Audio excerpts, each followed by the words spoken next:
Hi, welcome to my YouTube channel. If you are new here, my name is Rejoice. If you're coming back, hey, I hope you're doing well. So as you can see from the thumbnail and the title, we are having a mini sermon Monday again today. But before we get into that, I do apologize for being off for the past 2 weeks. That first week I had an exam, and then the other week I wasn't feeling well. But now we are here. Before we get into the video, if you enjoy the video, don't forget to hit the like button, don't forget to leave a comment in the comment section, and please share the link. So let's get straight into the video.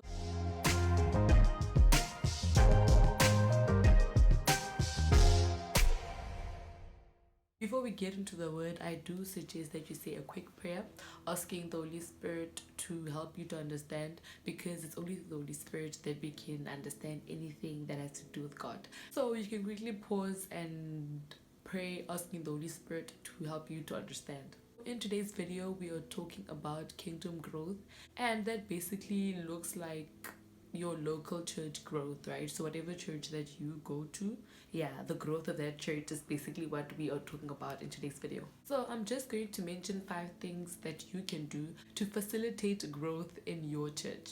So number 1 is having the vision for growth and having a burning desire for it. So with a vision, it's important to have a vision if you're trying to achieve anything, even with like worldly things, academics, whatever. It's important to have a vision. There's a quote that says, if you fail to plan, you plan to fail. Yes. In the context of church growth, vision would look like having a certain number of people that you plan to reach out to or to bring to church. So you could plan to have 5 people every month that you bring to church or something like that. That's just an example. That's an example of the vision that you can put that will help you to facilitate church growth. The second part of the first point is desire. So basically asking God to fill you with the thirst, with the hunger, with the desire to see his kingdom grow. Once you have that thirst, it will help in terms of being consistent in doing your part in growing the church. Second point is to totally depend on God. If you think you're going to help people get saved without God himself, you're going to do nothing.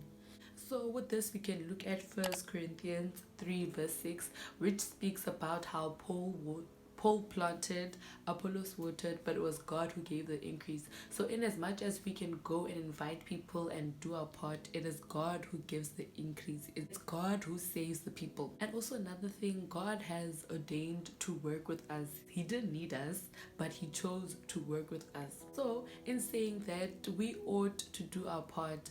There are people out there who will never get saved unless we do our part. Third point, we need the Holy Spirit. I don't know what language I should say this in so you can know that you need the Holy Spirit for literally anything that has to do with God, that has to do with Christianity. We need the Holy Spirit. And this we can find from Zechariah 4 verse 1, which speaks about how it's not by might, it's not by power, but it's through the Holy Spirit. So literally the only way for the church to grow, for you to do your part in growing the church, is if you work hand in hand with the Holy Spirit. For fact number 4 and 5, we're going to read Acts 6 verse 4, which says, but we will give ourselves continually to prayer and to the ministry of the word. So the fourth point is prayer. Prayer is another building block that you just need in Christianity. You can't without prayer.